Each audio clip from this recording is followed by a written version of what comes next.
In this video, I want to talk about guilt and shame. First, let's think about where guilt comes from. Guilt is an emotional response that occurs when we believe that we've done something wrong or we failed to meet some specific standard that either you or somebody else has set for you. This is why guilt is normal in a high-demand religion. Now, this may explain why Latter-day Saints seem to be among the most self-critical people. The challenge arises when, after decades of mental conditioning, guilt becomes a way of experiencing life even after leaving the LDS Church and culture.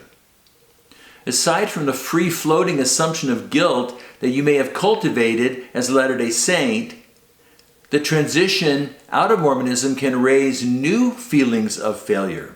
For example, you may feel some guilt associated with your activity in and your loyalty to a religious system that has proven to be false. Or you may feel guilty about raising your family in it, or about all the people you converted on your mission. You may experience guilt over the attitude that you once had toward all the people that you judged or you felt superior toward, like non-members or people who don't live up to church standards. Now, note, while the LDS Church doesn't formally teach you to judge other people, the culture does seem to lean strongly in that direction. So how do we deal with guilt? Well, like other emotions, guilt can be constructive or it can be harmful. Guilt is helpful if it leads you to acknowledge something that you've actually done wrong, and it prompts you to make things right. That's always a win in life. But guilt can be destructive if it's not connected to any specific event or action, and this sort of free-floating guilt does not allow you to ask forgiveness or to make amends to anybody. It's not specific.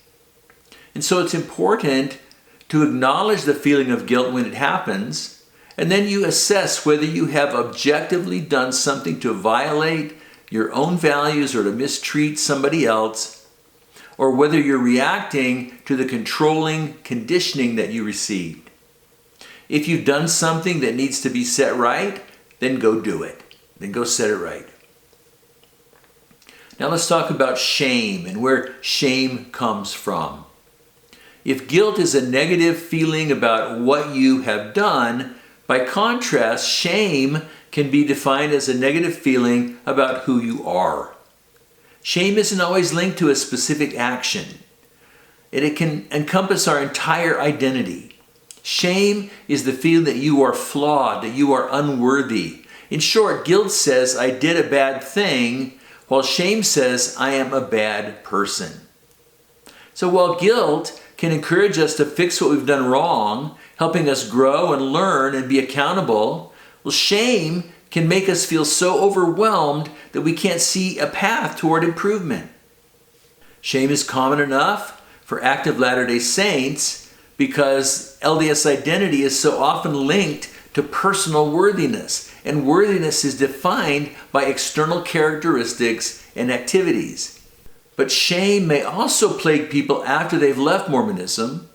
It can be driven by having practiced a system that you now see as harmful, or you may feel shame over having brought others into that belief system and culture.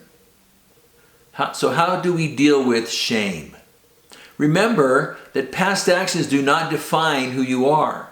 You can grow past previous choices and attitudes. You are not defined by what other people think of you.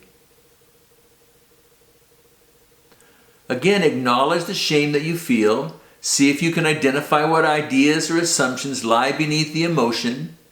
In other words, exactly why do you feel like you're a bad or unworthy person? Assess where those harmful assumptions come from and correct them with true statements that you can repeat to yourself whenever shame occurs.